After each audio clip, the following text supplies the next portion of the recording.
Welcome to Building Effective Teams in the Digital Workplace, 5 Best Practices for Leading Teams from a Distance.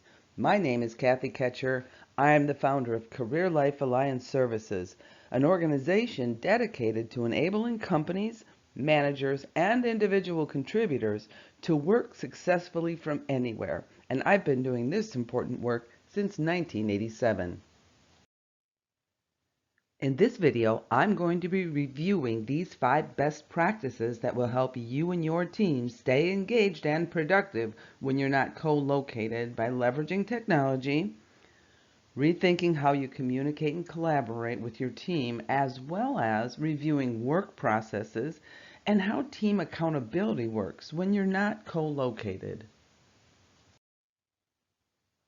The digital and mobile workplace has been increasing dramatically over the past 10 years, and as organizations have improved the technology needed to work from anywhere, that's what's been enabling this whole process. When I refer to digital and mobile workplace, I'm talking about colleagues who work away from the office either full-time, those are remote workers, they might come in the office a few times per year, or colleagues who work away from the office part-time. Those are mobile workers who come, into the office. Maybe they're working in the office one or more days each week.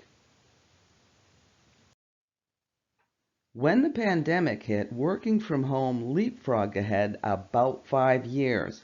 But that didn't mean that leaders or individual contributors had the competencies they needed to be successful. And even though not everybody might be really good at it, there's a lot of good news around working away from the office. It really allows organizations to be competitive when it comes to attracting and engaging the best people. They no longer have to focus on people in a certain city. They can get the best people, not just the best person in Chicago, but the best person from anywhere. It allows teams to come up with really innovative approaches to how to serve customers and how to cover the demands of their various jobs. People tend to get better at how they use technology.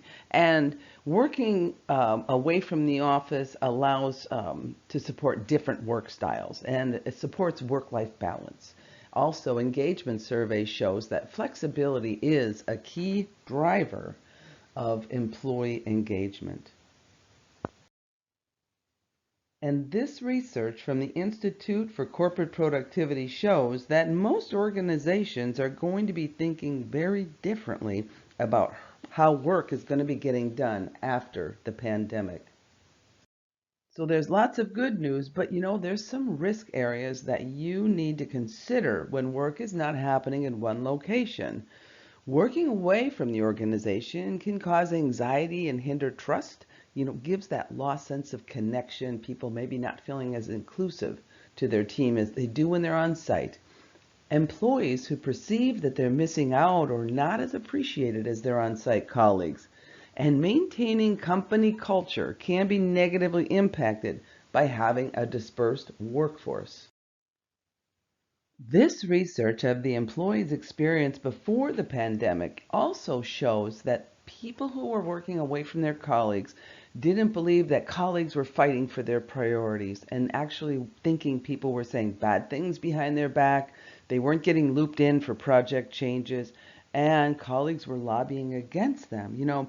It may be perceptual, it may be factual, and most likely it's some of both, but we can safely assume these are areas that you as managers must address and resolve for digital and mobile work to have effective long-term success. There's also an additional misconceptions around working in the digital and mobile workplace, especially again when people are working from home. So I'm going to share some common myths. Number one, lots of people think mobile and remote work means just working from home, but that's not necessarily true. It could be a different work style. It could be working flexibly. It could be working from another office location. Oftentimes, People think that it's an accommodation, but you know what? When mobile and remote work is implemented correctly, it is a business strategy that not only allows people to do their best work from anywhere, but increases productivity, employee engagement, and employee experience. Remote and mobile work makes work impossible to measure. That's not true. We're going to talk about that in a little bit. But really, it just means flipping the switch and understanding how do I measure by results, not by the activities people are doing. And also, people believe it gets abused. Well, if they're working from home, I mean, how do you really know, right? It's not. Actually, mobile and remote work improves trust, it improves communication. And the next one, misconception, reduces productivity. Not true. Tons of research out there. You just have to Google it one time to see. Having from home or another location allows people to have that more focused work, and they tend to be much more productive. Mobile work means no collaboration. You just have to think differently about how to collaborate. You have to use conscious collaboration, intentional collaboration, and we're going to talk about that as well. As leaders, you also need to keep in mind that employee priorities are changing all the time. More research from the Institute of Corporate Productivity. Now, they surveyed 785 people leaders from Fortune 1000 companies, and almost 70% share. This is going to change the employee experience, this pandemic. If you look at what was the priority before the pandemic, number one, compensation. That's always been number one. They want leadership development, better performance management, wellness, and recognition. After the pandemic, what they're seeing is that people want to make sure they have the right technology to do their job from anywhere. That's a first. Compensation, another first, has dropped to number two. We haven't seen that in the past. Flexible work arrangements have moved to number three. People want that flexibility and autonomy to do their best work from anywhere. And wellness and recognition programs, they are they're still at the same place. So how leaders and managers respond and adapt today will set a new team tone. So let's talk about what you can do to make sure you have the competencies needed to lead in this new world of work. The first best practice that we're going to talk about is technology. We all know that technology is enabling us to work from home, but it's people that are the key to leveraging that technology to do our best work. I recently conducted a focus group with 20 managers. We were talking about how are you using technology today on your teams. 15 managers reported they're not using it as well as they could, but everyone agreed it was something they wanted to improve. And they're not alone. This research from Technalysis shows that even today, most communications are still old school, with 75% of people relying mostly on email, phone, and text. Technology is the umbrella under which we do the majority of our work. If you think about it, the network is the new workplace. And because of this, managers and leaders need to carefully assess the tools that they're using today. How well are they using the tools? What can they change to help their teams be more successful? When I work with teams, I use this technology assessment guide to talk about technology and decide as a group the technology they want to incorporate it into their team practice. Or perhaps there's a tool that a team is using that is no longer effective and they want to let it go by the wayside. So just starting with the basics, Outlook calendar, email, voicemail, align your team's use of these tools so everyone is using them in the same way. Everyone is listing a backup contact. That's a good practice. Everyone is putting out of office on their calendar, on their email replies, on their voicemail. This might sound like an Office 101 introduction class, but over the years, I have learned that very few teams have had the opportunity to really sit down compare notes, and align how they use their technology. And lastly, it's important to use video when meeting with your team today. That might not be something you've done a lot of in the past, or maybe it's not something that the team is very comfortable with. With the pandemic, I think people are getting more comfortable with it, but if this is new for you and your team, I recommend start your team meeting, have everyone turn on their video. Invite people to share an update on how they're doing or what a project, a project update, whatever. And then go ahead and turn the camera off. This is a great way to start an important practice without everyone feeling awkward or uncomfortable. As you continue to adapt your leadership style to align with distance working, be intentional about using the right tool for the message. For complex or sensitive conversations, use video when you can, and a phone call when a video is not available. Use text messaging if you have an urgent situation that needs immediate attention. And for collaboration and engaging several team members at once, use your collaboration platforms such as Teams or Slack. And use email for detailed information that needs to be tracked. As the research I showed earlier illustrates, we don't use technology as well as we should. There are so many hidden features that we don't even know about that could save us a lot of time. I always mentioned finding a tech ambassador. If you have someone on your team who is crazy about technology, is interested in learning more, who can go out to the front lines, gather information, and then come back to the team and give them updates at team meetings, share enhancements that the team can easily overlook. There's some technologies out there that are very simple to use that you may not even know about. That's why I think a tech ambassador on your team is a really good idea. But I have some examples here about enhancements that you have available to you that are easily overlooked. The first one is from Outlook. Have you ever sent an email to a dozen coworkers but only needed an answer from two of them? You might maybe use underline or bold their name or use some bright font colors so they get draws attention to them. Well, now you have another option. Just type the ampersand followed by the individual's name, and several things happen all at once. Their name automatically gets added to the to line of the email. Their name is highlighted in the message body, and when they receive the message in their inbox, they're going to see that ampersand in the message list indicating that they are mentioned by name. Another one is, how often are you using Microsoft Forms? This is such a great tool, very underutilized, but a wonderful way that allows you to create surveys, quizzes, or polls and see the results as they come in. So you can use these in your team meeting. You just need to add the Forms app.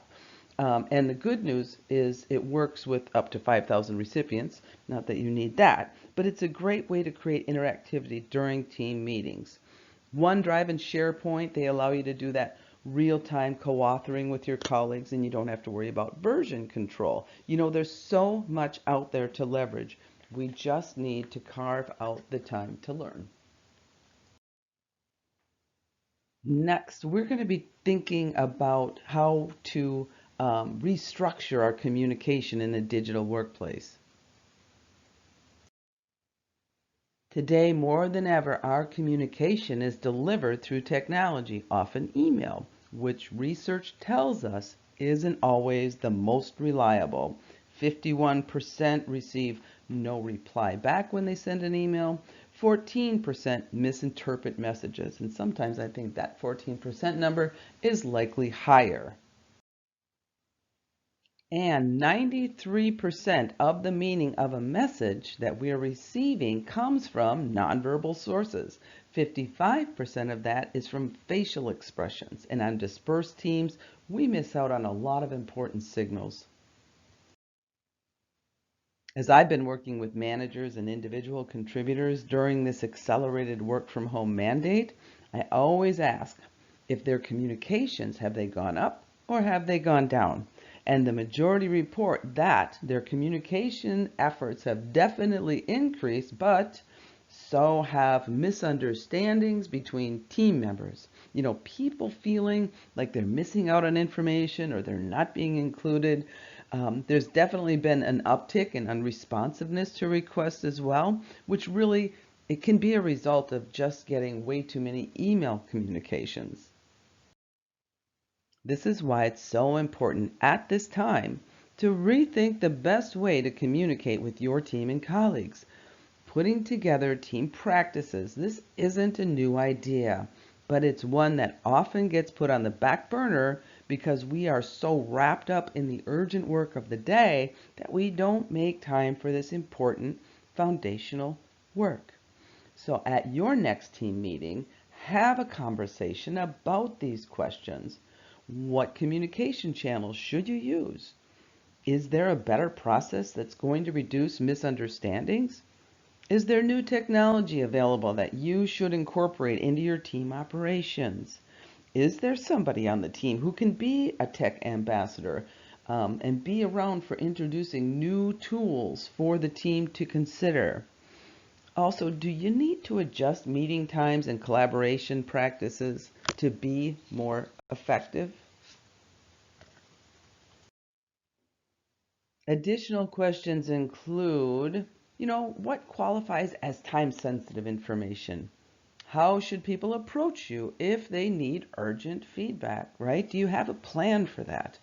Which conversation should take place using chat or using video tools? When you define your team's communication practice today, it will improve your team operations and outcomes. Here are some examples of best practices from teams that I have worked with. They come together, they put together some rules of the road, or they create a blueprint, roadmap, whatever you want to call it, but they create a little communication plan.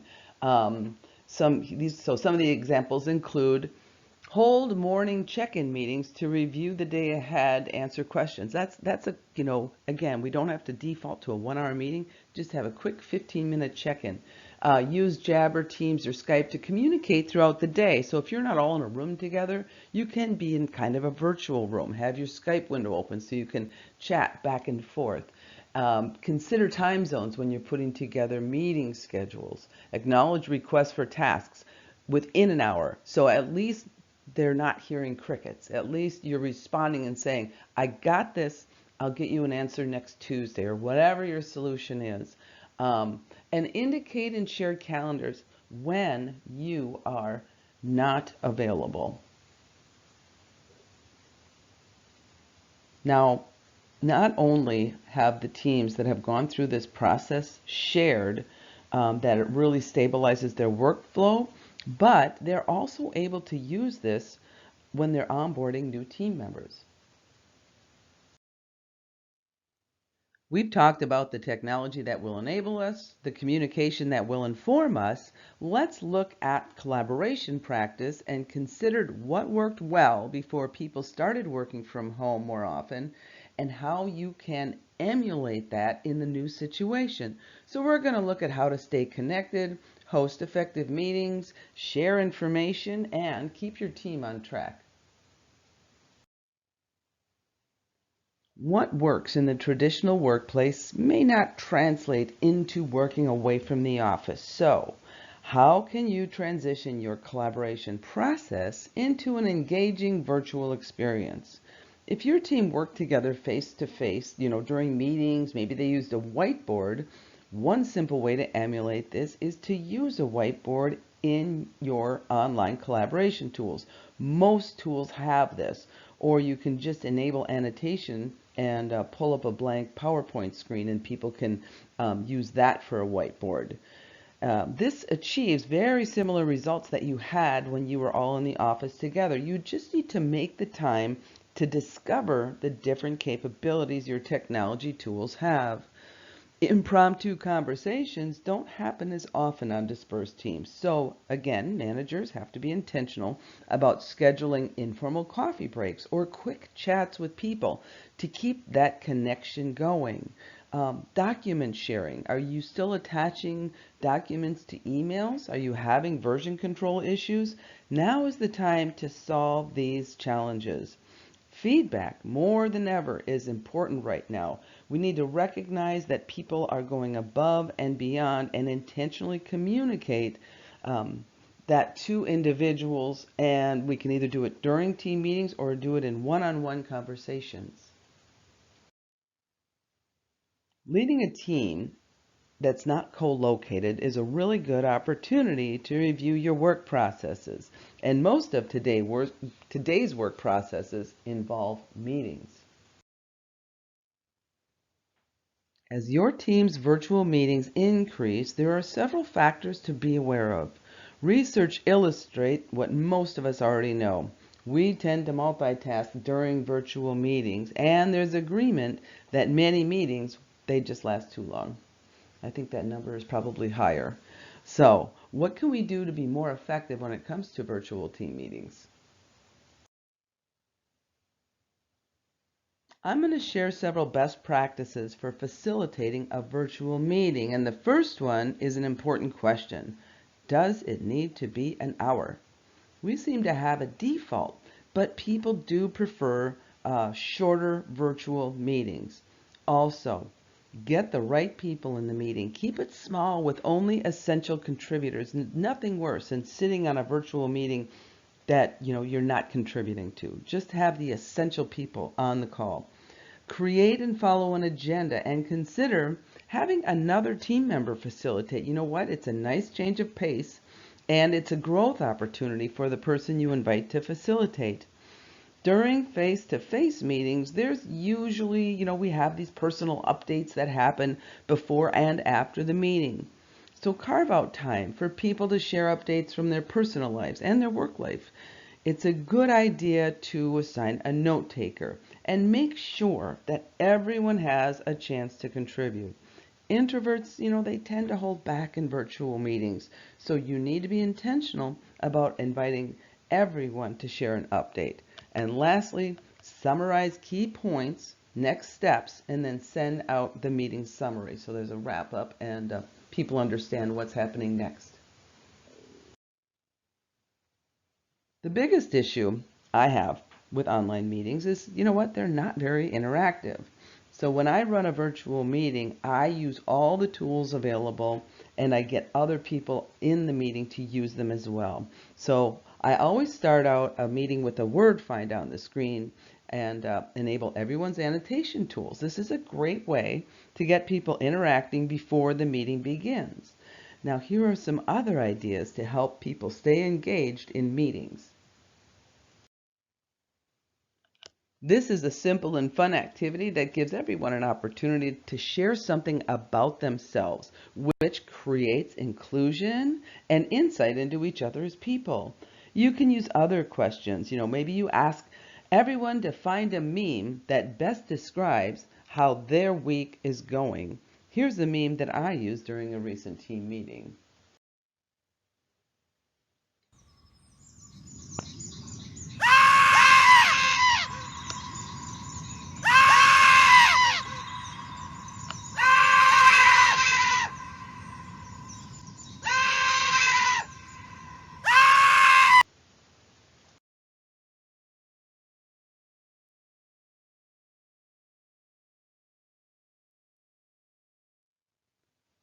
I recently attended a training from Cassie Labori, who's a virtual classroom master trainer, author, and speaker. You can visit her website to pick up more tips about hosting a really engaging meeting.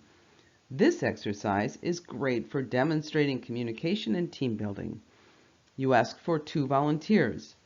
Email the image to the person giving instructions and give the person who is giving the drawing instructions about 2 minutes to describe while the other volunteer follows their directions.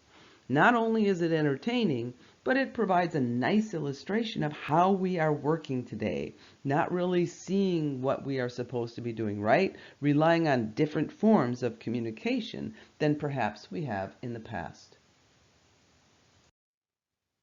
And here is an example of what one team came up with during this exercise. Just remember, when it comes to leading great virtual team meetings, make sure you're creating an environment where everyone contributes. Goals are common, and mistakes are opportunities to do better. Many managers have questions about how their teams are performing, especially if they're working away from each other, and that's a new experience for both the manager and the team. Team accountability starts with trust. Trusting people will ask the questions when they need support, trusting that they're achieving their goals, trusting everyone has positive intent. That's important. Always assume good intent. But working away from the office can erase many of the triggers that we depend on to see and understand how our teams are doing and how we can keep ourselves and our teams accountable when we're not all in the same location. One question that I'm frequently asked is, how will I know they're working? And that's easy. The same way you knew your people were working in the past. Remember, presence is not performance. When leading a dispersed team, your role is to connect frequently. Ask them about the cadence of your communication, and remember, you're not checking in to see what they're doing. You're checking in to see how they're doing and if they have everything they need to be successful. If you're not sure where to start, you can use this schedule to start a cadence of connection. If performance issues arise, remember, use the right tool for the issue, right? Don't send an email, get on a video call, right? Fostering accountability through connection is the best way to encourage good performance. When teams are co-located, they tend to have rituals and a strong team culture. So it's important to figure out how to keep this going when everybody is working apart. These activities listed likely happen spontaneously in the office, and you don't want to lose them. So meet with your team and talk about, how do you want to celebrate birthdays? How do we share personal news? How are we going to celebrate success? Uh, do team updates, transfer knowledge? How is the coaching going to happen? Is it going to happen? How often? What tool are we going to use? And those team building activities. If you're not able to come together for team building activities, there's resources available for building for activities that you can do virtually, and also best practice sharing. Stepping back from the work of the day, the business of the day, and sharing, what's working in your remote team experience.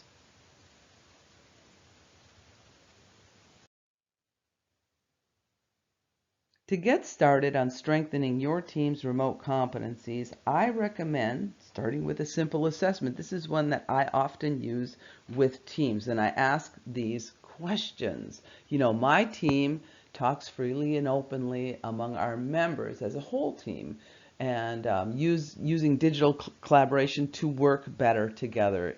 On the scale of 1 to 5, how is that working on your team? As a team, we understand what we need to accomplish together and individually. That's so important. And all team members understand our respective strengths and how we complement each other. Where are you on that spectrum? Checking in with your team, finding out how they're doing in this area. And the next set of questions, team members extend themselves beyond their individual responsibilities to help others when they need it. I can count on my team among my professional friends. All team members are engaged in our work. That means they are really driven by the mission. So answering these questions will show you where your strengths are and areas that your team can work on improving. For additional resources on leading in the digital workplace, I invite you to visit the Smart Workplace Knowledge Center. There's free assessments and on-demand leadership courses that you can take for additional upskilling. I've shared a lot of best practices around leading in the virtual workplace, including reviewing and using the right technology, rethinking how you will communicate with your team, and redefining collaboration. We talked about work processes, specifically around virtual meetings, and finally, team accountability. I hope you found this information helpful, and I wish you all the best in leading your team in the digital workplace.